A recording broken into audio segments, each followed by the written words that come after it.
So thanks for coming. So what happened to the other people? There's an exam tomorrow for a lot of people. Oh, really? Okay. So I'm assuming they don't think this is as important as the exam tomorrow, right? But that's, I can understand. Okay, so I don't know, maybe they will miss something very interesting today. Maybe not. So yeah. Let's see. So today's topic is linear programming. We are going to talk about how to solve a linear program using Excel solver. Okay, and then we are going to spend most of our time on sensitivity analysis. So here's the agenda. So the focus is really on sensitivity analysis. So we are going to introduce quite a few new concepts, like shadow price, like a range of optimality, and things like that.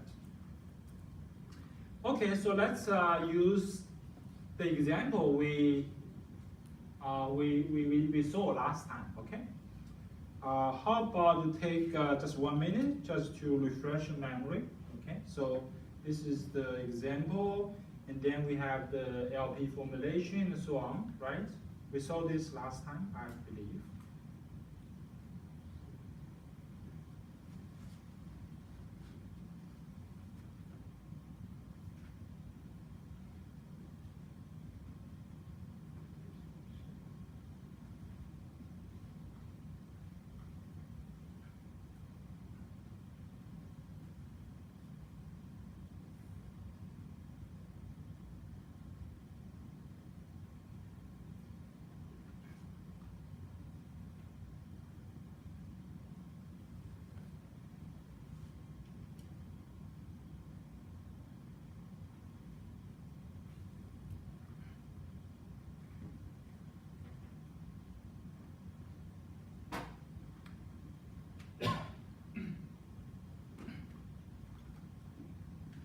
So here we are making two products, right? And we have a bunch of constraints.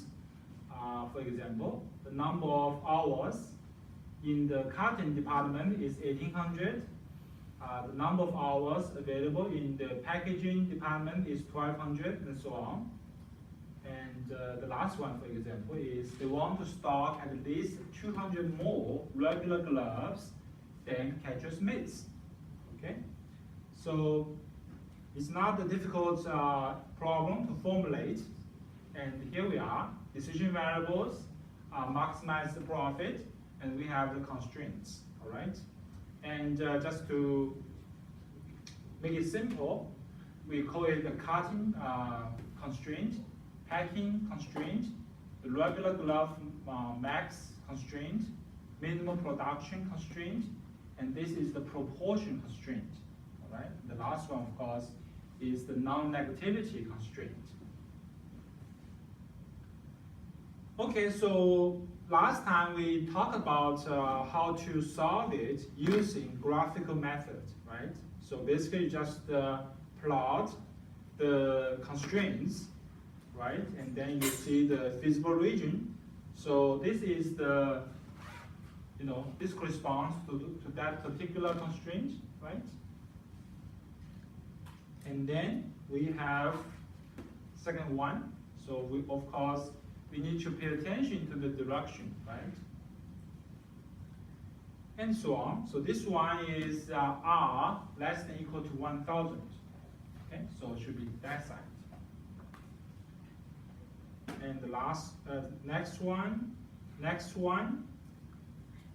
So this one, for some of you might be a little bit tricky because it's R minus C is larger than or equal to 200, right?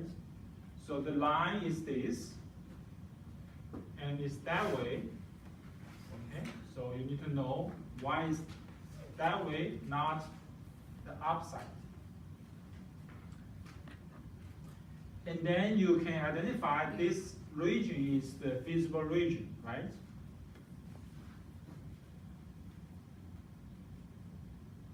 And then, you know, from here, of course, next step is to draw the objective function line. So that is objective function line, and it looks like this. Is flatter than this line. Okay, so that is like the slope. So if you move the line away from origin, this will be the last point you touch. Okay, so that's why this is the optimal point. This is the optimal point. And another method, you know, is called corner point method. Okay, in this step you identify all the feasible corner points. Okay, and then you just plug in the coordinates into the objective function, and you will get the objective function value. Okay, so obviously this one is the largest, so this is the optimal point. So that's what we learned last time, right? And we also learned how to identify different types of constraints. Okay, so first of all, you have binding constraints. Okay, so binding constraints means, you know, a binding constraint means it is part of the feasible region, is also part of the optimal solution. So this is the optimal point. So this line and this line, okay, these two lines, they correspond to two constraints, right? So those two are binding constraints. And then we have the non-binding constraint. That is, it is part of the feasible region. It helps to form the feasible region, but it's not part of the optimal solution. So this feasible region is formed by, you know, basically like 5 line segments. Okay, so this one, and that one. Those 3, they are not part of the optimal solution, so it is non-binding. Okay, it is non-binding.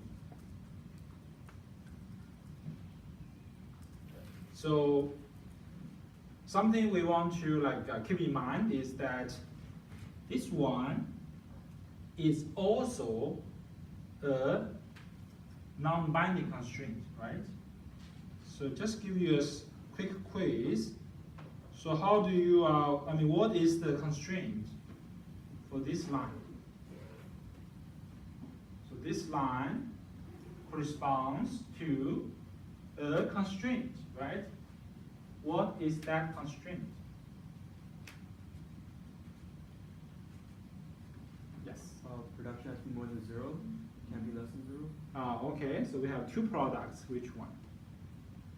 Both of the gloves have been made. So it's R or C, because this line corresponds to only one product. I'm not sure. Okay. Okay, yes. It corresponds to R. Okay, so how do you write it? R larger than or equal to 0? Isn't it the non-negativity? It is, but I want you to write it down, write it out. What is, yes? C is greater equal to 0. That's right.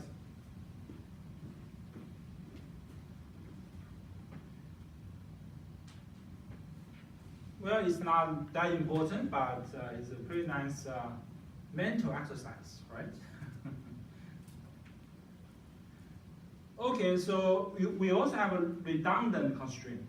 Okay, so this constraint is not part of the feasible region, so it's, of course, it's not part of the optimal solution, right? So it's redundant. As we said, sometimes a redundant constraint is classified as a non-binding constraint.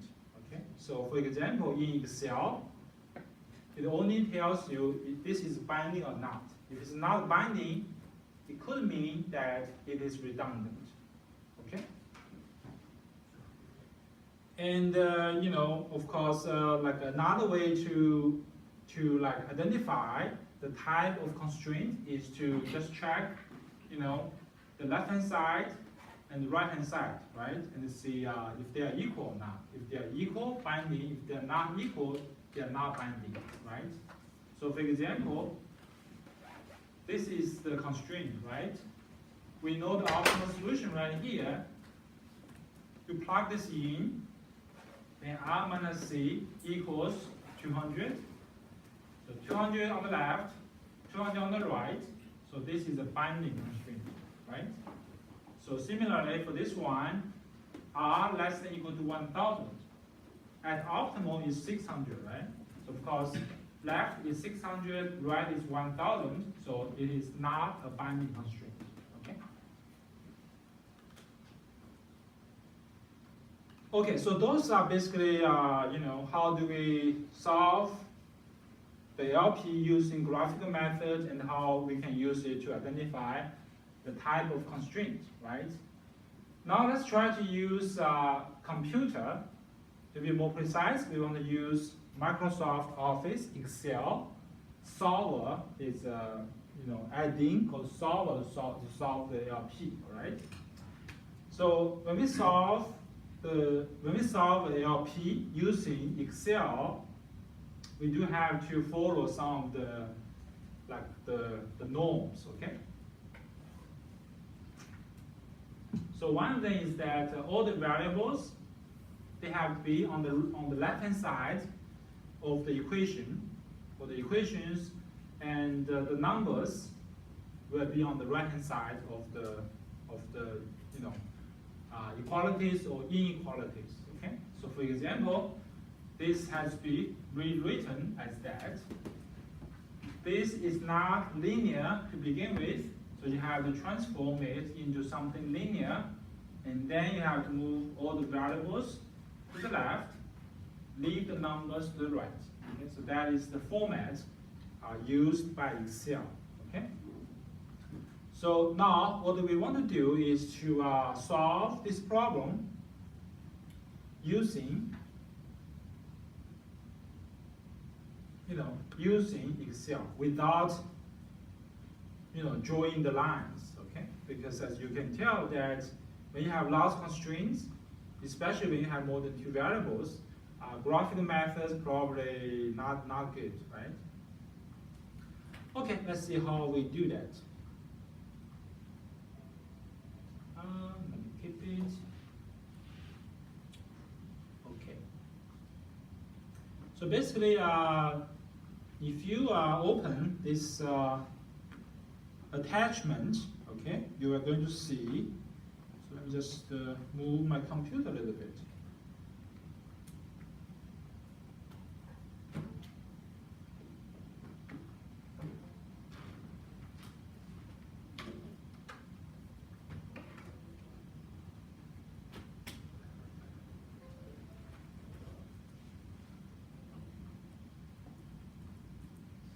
Okay, so what I do is to open it.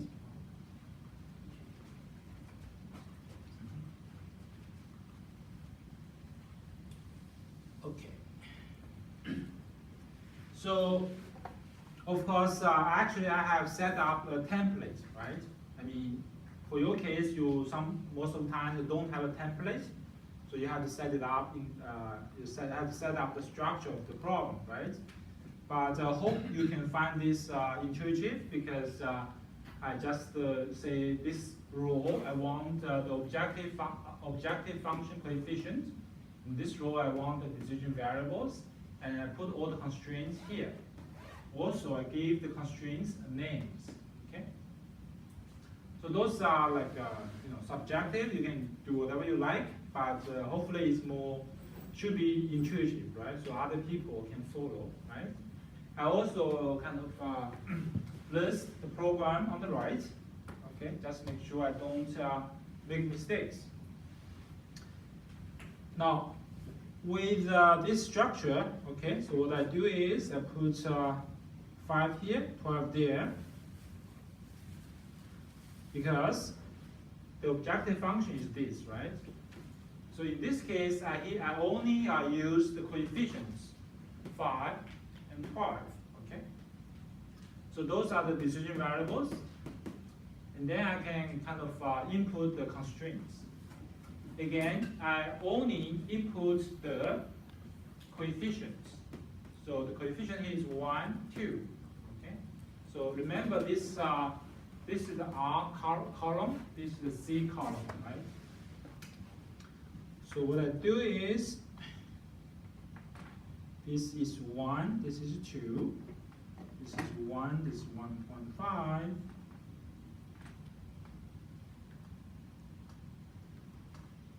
And this is -1. So those coefficients, they correspond to those constraints here, right? And then in this column, is called the right-hand side, I input those numbers. Okay. So it is 1800, 1200, 1000, 300, 200. Okay.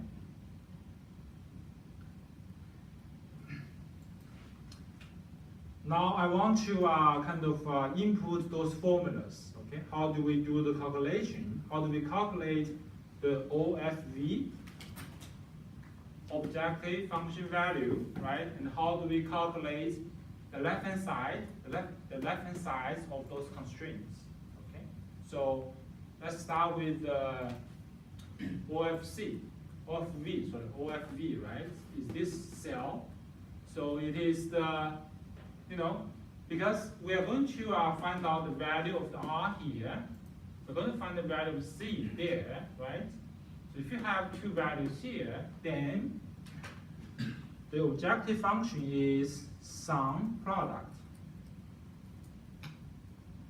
of the coefficients and the values of the decision variables. Okay? So that's how you calculate the objective function value, right? So right now it's 0, of course, because you don't have any value here yet. Okay? And in this cell, we're going to calculate the left-hand side of this constraint. Okay? So this is R plus 2C, right? So it is the coefficients times the decision variables, right? Whatever values you will get will be there. So I'm going to use sum product, the coefficients, and the decision variables.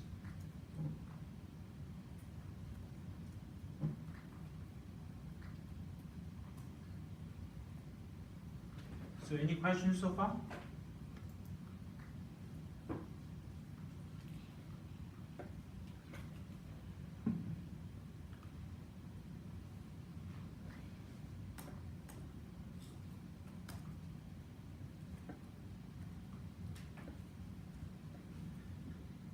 So similarly, this cell should be the left-hand side, okay? The left-hand side of this constraint, right?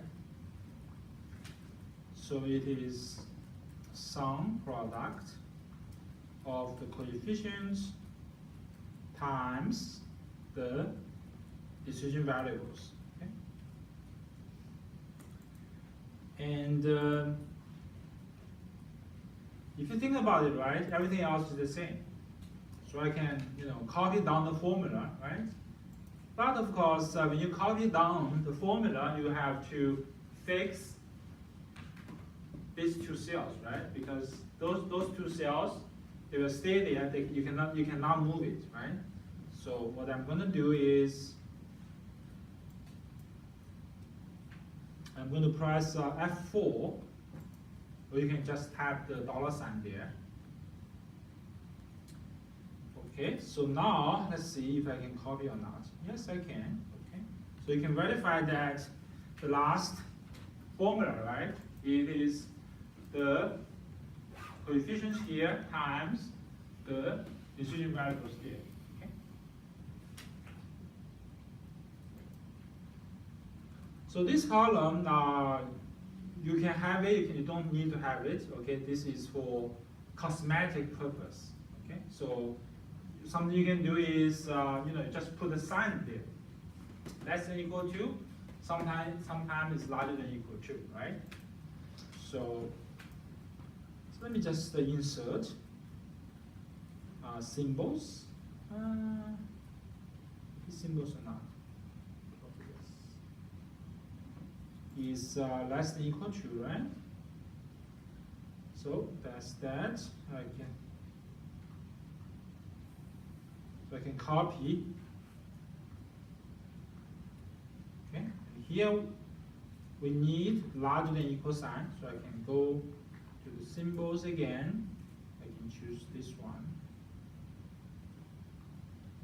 And I can copy and paste.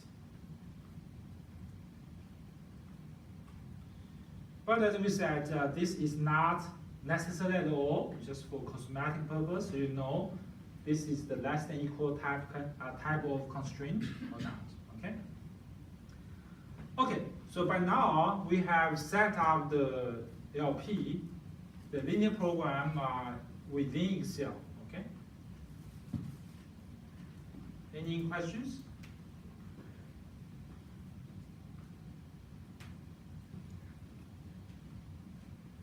Did you get everything there? All right.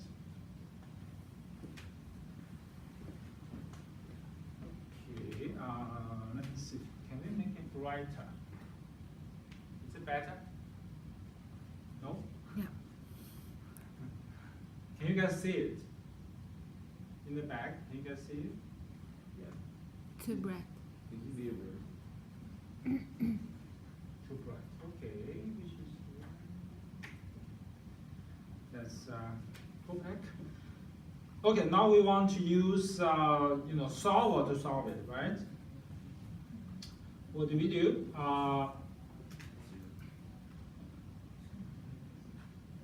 Okay, go to data. You see the menu data. There's something called solver. Do you have the solver? If not,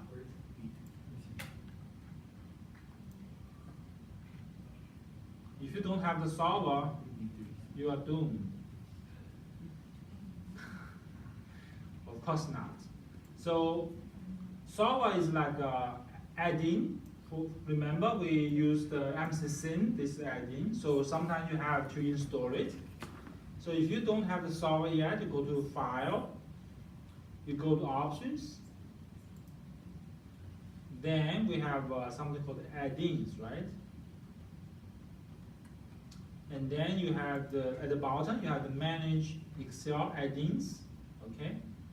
You click on Go, and then you have something here, okay? So usually we want you to check Analysis Toolpack, VBA, and Solver add-in. So Solver add-in is something we really have to have.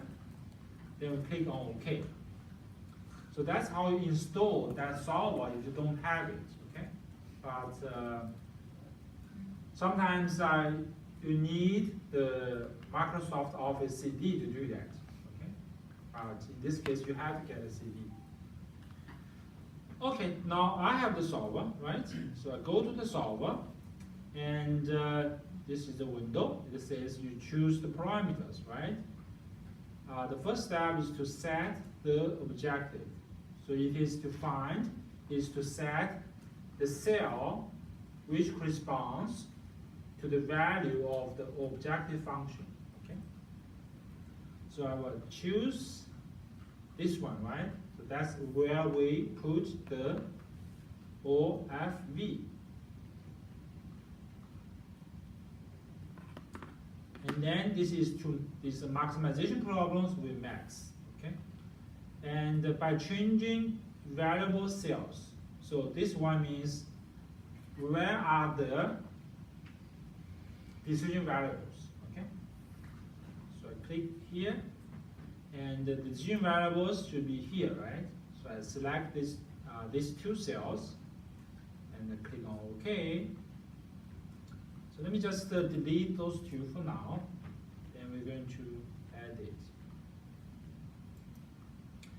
Okay, now this is empty, right? This is empty, so we have to input the constraints, okay? So we can do that one by one, or we can do that, batch by batch, okay? So let me just do a single one first, add, okay? So as you know, all the constraints are like left hand side is larger than or equal to the right hand side, or less than or equal to or larger than or equal to, right? So I will do the first one. The first one, the left hand side should be here. So this is to select the left hand side, the value of the left hand side less than or equal to the right hand side. The right hand side should be here, right? So that's the right hand side. So by doing this, we have added. Okay. Why?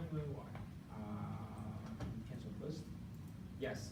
By doing this, we have input the first constraint, right? We have like 4 more to go. Okay, you can do that one by one, but we can do that batch by batch. So I'm going to add. I want to do the second. I want to do the second and the third constraints at once. Okay, so here should be the left hand side. Instead of the single cell, I'm going to select 2 cells. Okay, so this is good, and both constraints are less than or equal to sign, right? That's why I can do that by batch instead of do them individually. So the right hand side, of course, have to be, have to correspond to the left hand side. Okay, you have 2. Right hand side, you also have 2. So okay, then I'm going to do okay. So you have input 2 more constraints. Then you have the last 2 constraints remaining, right? So you have this one and that one.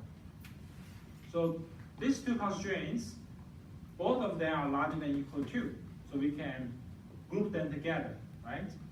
So what I do is, I'm going to add constraints, and here I select the left hand side. So I'm going to select the 2 cells, the 2 left hand side cells together. Okay? I group them together, larger than or equal to. So I'm going to do select. Here should be larger than or equal to, okay? Larger than or equal to.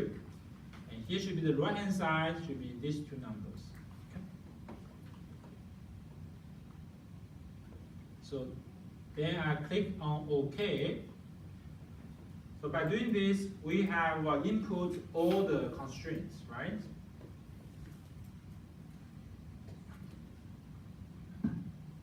So what we do is now, okay, where's the solve sign? There's a button called solve.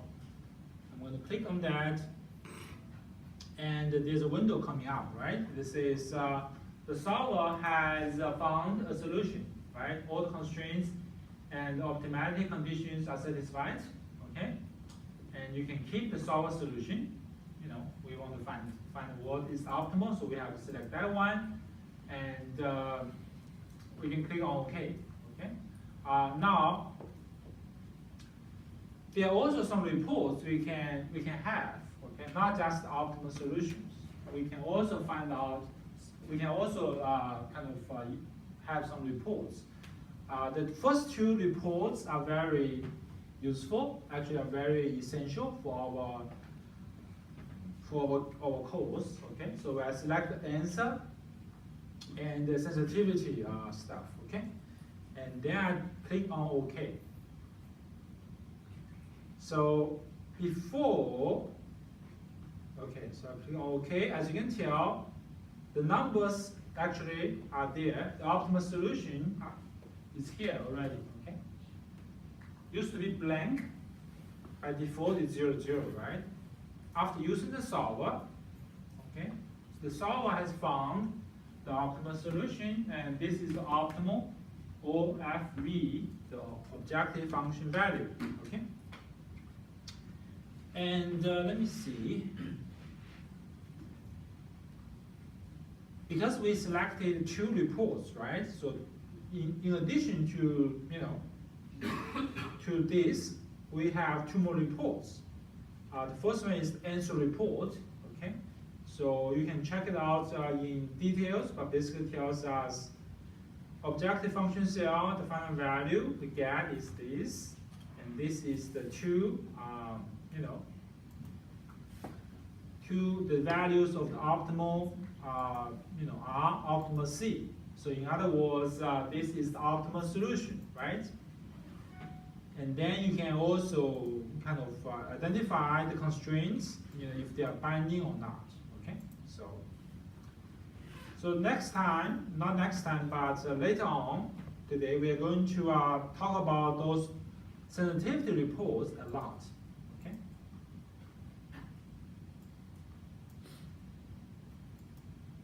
Okay. So what I do now is I want to. Do I want to close it or not? Doesn't matter. Okay, so now have you guys been following? Have you got what I got here? Mm-hmm. Any questions?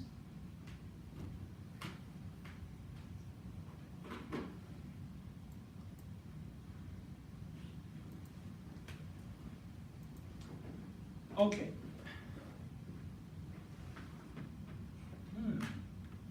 Something is going on. Cancel.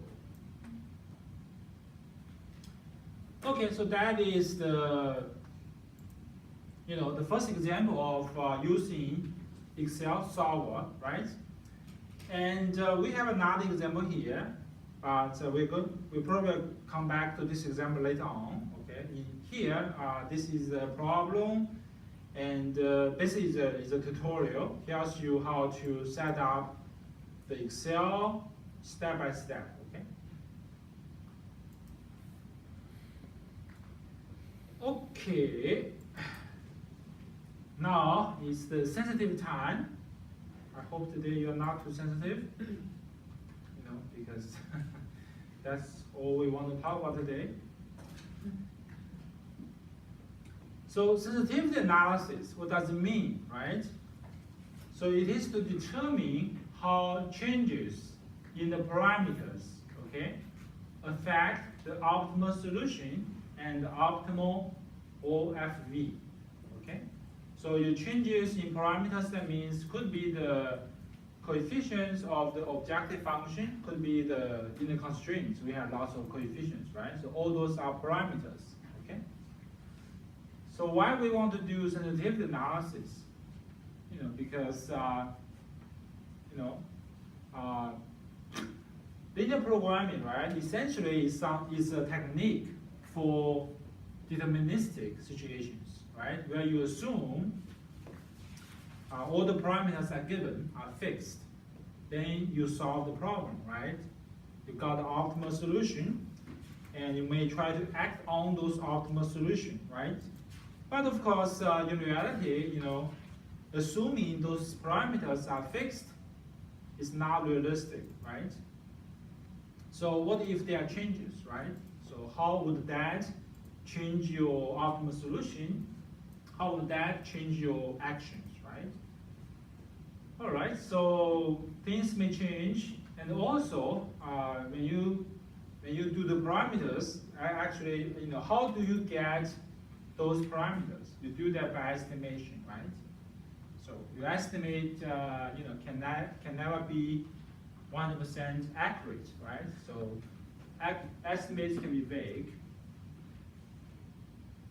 Okay, so sensitivity analysis is pretty useful, right? If we don't do sensitivity analysis, then linear programming is just for deterministic case, okay? But if you can do sensitivity analysis, we can make it much more useful, right? So it can help to identify sensitive parameters. So some things are very sensitive, right? If you change a small thing in that particular variable, in that particular parameter, the optimal solutions will change a lot. So that's a sensitive case, right? And as we said, in reality, things will change all the time. So, and also, as you kind of imagine, right? When we do the constraints, for example, right? The right-hand side, you have the number of hours available for some department, right? Then you use that number, let's say it's 1800, you solve it, right? But the number of hours available is basically a decision variable, right? So you can, you can invest, get more hours, right? So it can provide insight for managers regarding their decisions, because some parameters, they can be treated as decisions, right? Okay, so because we are such a sensitive people, we want to do lots of sensitivity analysis. Okay, so after today's lecture, you will become very insensitive because too much sensitivity stuff. All right, there are all kinds of sensitivity analysis, and to help you see the whole forest, this is the forest of sensitivity analysis. Okay. So you may change the objective function coefficient. You may change the right-hand side of constraint. You may change the left-hand side of constraint. You may have a new variable, or you delete a variable. Okay. On the other hand, sometimes there might be only one change at a time. Sometimes there might be two changes at the same time, or multiple changes simultaneously. So how do we deal with that, right? So again, let's come back to the example we saw many times. Okay. So let's try to see if we change the right-hand side of a constraint, what is going to happen? So let's focus on a non-binding constraint first, okay? So this is the example we saw, right? And where we have this constraint. So this constraint is this, right? And this is a non-binding constraint, remember? Because it's not part of the optimal solution. So this is a non-binding constraint. It is R less than or equal to 1000. Now, how about I want to change the 1000 to something else, right? I mean, how do you tell if your friends are sensitive? You have to, apply some changes, right? You have to apply some pressures. So now, suppose we want to increase it and see what happens, right? So keep in mind, originally it's 1000. How about 1150? Used to be here, right? Now you move to the right, there. So this is the change, where that changed the optimal solution.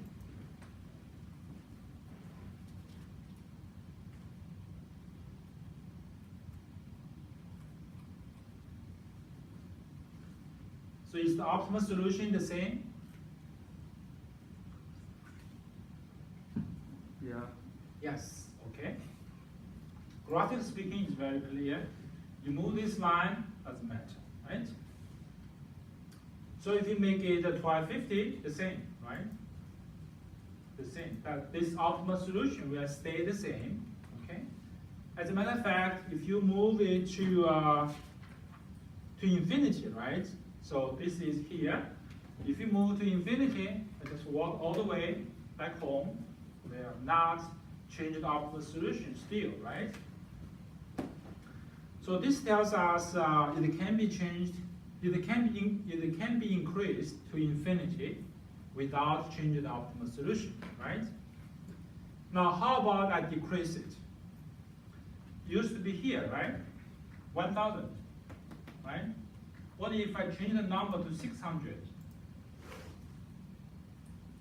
So 600, of course, is a tricky number because that's where the optimal solution is, right? So if we move just to cross this optimal solution, where this optimal solution, original optimal solution change? Still no, right? Still no, because this is the optimal. What if you change the number to 500? Remember, this is the original optimal, right? Now you move this line to the left, make it like 500. It's here, right? And then, of course, this cannot be optimal because this is not feasible now, right? So the optimal becomes here. Okay? So for this new constraint, the original optimal is not feasible, of course, is not optimal anymore, right? So, how do we find out the new optimal solution? Graphically speaking, you just have to move closer to the origin, right? Until it touches this point. Okay, so this is the new optimal.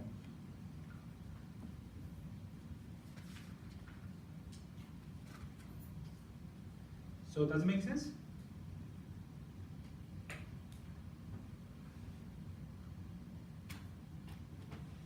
Okay, so let me switch my computer again.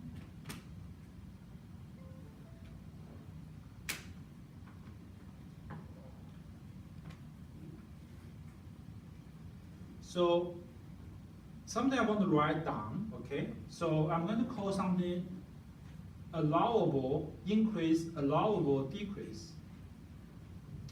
So allowable decrease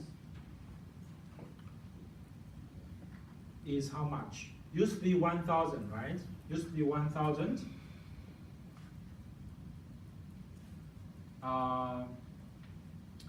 You know what? I'm going to write it in the previous slide.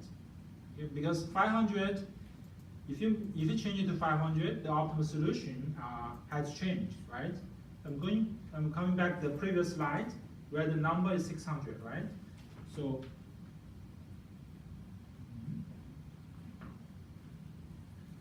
allowable decrease is 1,000 minus 600 becomes 400, okay? So you can decrease the right-hand side by up to 400 without changing the optimal solution, right? Make sense? And if I go back even further, I can also write something called allowable increase, right?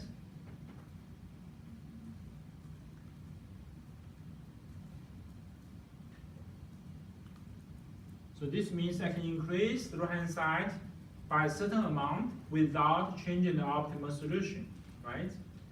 And in this case, of course, that would be infinity, right? You can increase as much as you can. That's not going to change the optimal solution.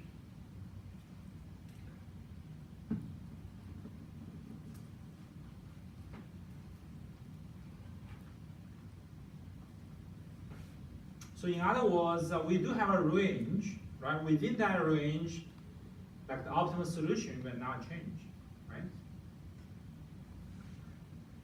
Okay, so this is a good example, but now we're going to propose some theory and some properties, okay? So we're going to talk about something called the shadow price.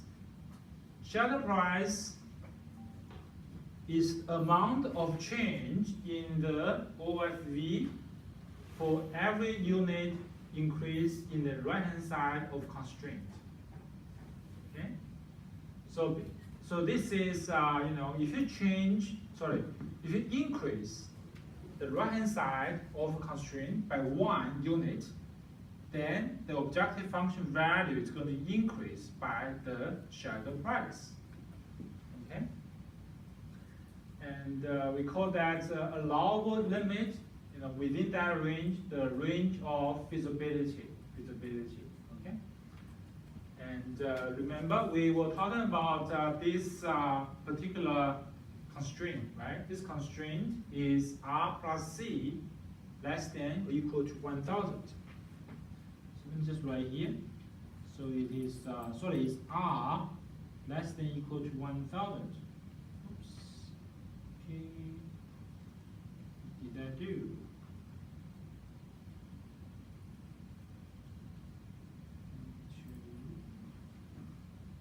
Must equal to 1000. So that is the constraint, right? But at optimal solution, we have 600, R equals 600, right? And this is a non-binding constraint because at optimal, R equals 600, the right-hand side is 1000. So this is a non-binding constraint, okay? So for this non-binding constraint, the right-hand side, this number has an allowable increase, which is infinity. We just saw that. It has an allowable decrease, which is 400. Okay? So within this range, right, if you change the right-hand side, it's not going to affect the optimal solution. So optimal solution stays the same, then the objective function value stays the same, right? So if you change, it's not going to change the OFV. Okay? So the shadow price is 0. The shadow price is 0. Because within this range, the change in this parameter will not affect optimal solution, so it is not going to affect the OFV. So the shadow price is 0. Okay? So shadow price for a non-binding constraint is always 0 within the range of feasibility. The range of feasibility.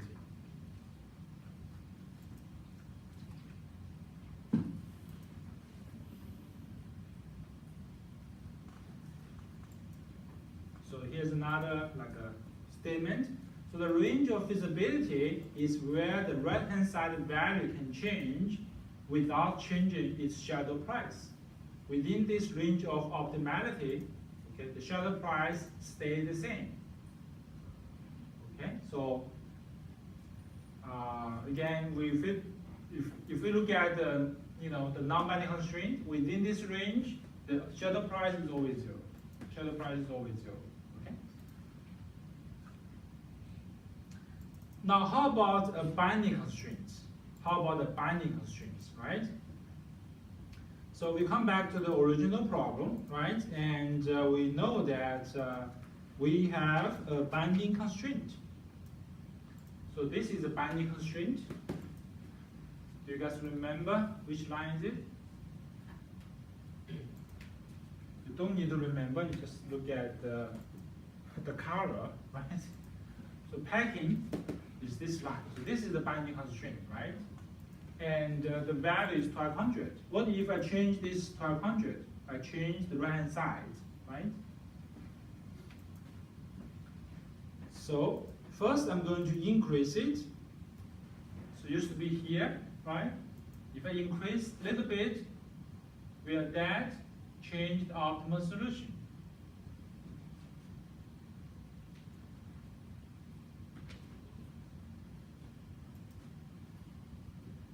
Yes, it will, right? Used to be here, right? If you move this line outwards, right, then this one will become optimal. This one become optimal, right? So it's going to change the optimal solution.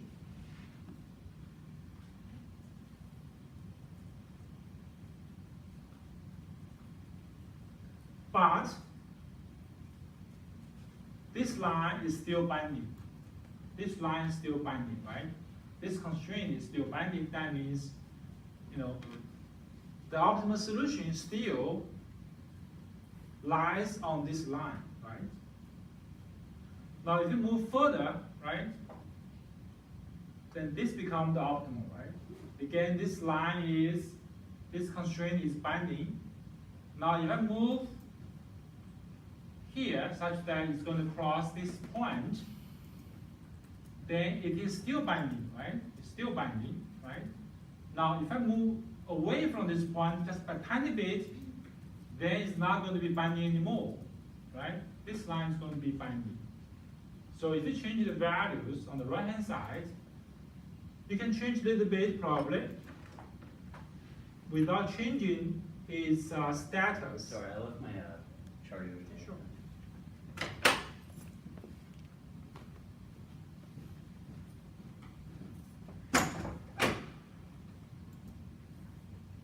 so if I move this line here so that it's going to cross this particular point. This particular point is the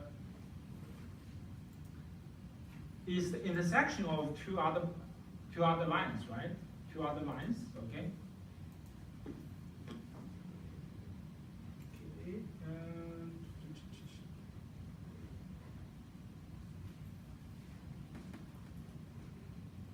Now, as we said, up to this point, right? Up to this point, this constraint is still binding. But if you move a little bit further, it's not going to be binding anymore because this line we are going to be binding. So you're going to change the binding, non-binding status, right? So for example, if I change this line, if I change the parameter to 1700, then it's here, right? Then this line is not going to be binding because the optimal solution is not there anymore. It is the intersection of this point, this line, and this line, right?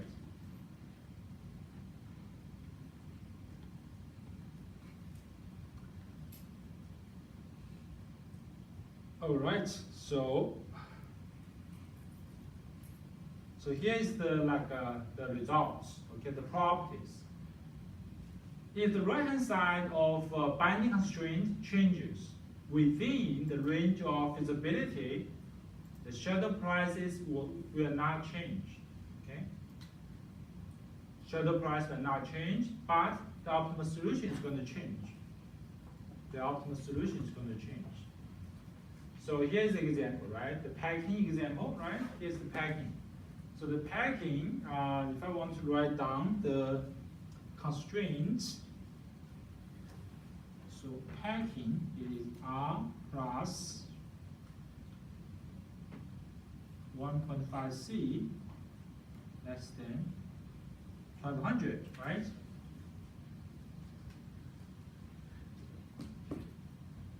This is a binding constraint because at the optimal solution, the left-hand side is 1200. So this column means the left-hand side of the constraints at the optimal solution. Okay? So the left-hand side equals right-hand side. So it is binding. Okay? So then this has a range. This has a range of feasibility. Okay? You can decrease 1200 by as much as this. You can increase this number by as much as that without changing its shadow price. So shadow price is 6.8. So what does it mean? So 6.8 means what? 6.8 means what? So by definition, it means if you change this number, if you increase this one to 501, then the optimal solution is going to change by 6.8. Okay? If you increase this by 1 unit, the optimal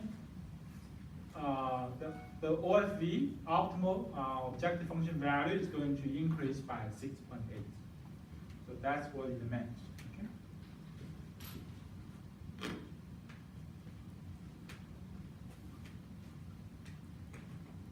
So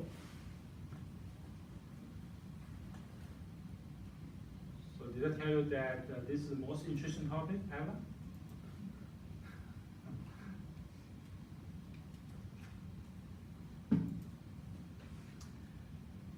Okay, so to summarize a little bit, right? When we talk about the right-hand side changes, okay, it depends on the type of constraints. If it's non-binding constraints, then as long as the change is within the range of feasibility, shadow price will be the same. So what do you mean by will be the same? Shadow price will always be 0, right? For non-binding constraint. So stays at 0.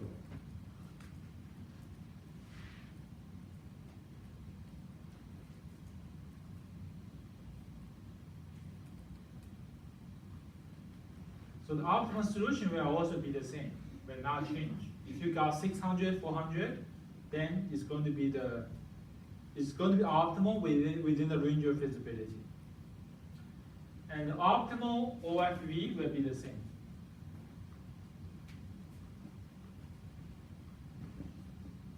Because the shelter price is the same, right? That means if you change it, the OFV is not going to change at all. OFV, remember, it is defined as the change in OFV if you change the right-hand side of a constraint, right? If that shelter price is 0, that means no matter how you change the right-hand side, the optimal OFV will be the same, right? Now, if the constraint is the binding constraint is slightly different, shelter price will be the same, but it's not 0. Shelter price can be 5, for example, right? So optimal solution will change, and optimal OFV is going to change because shelter price is not 0. It's the same, but it's not 0. Okay.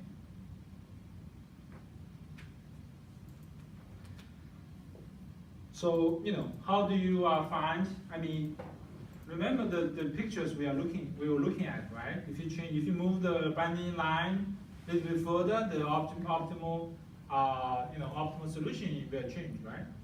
Just like here.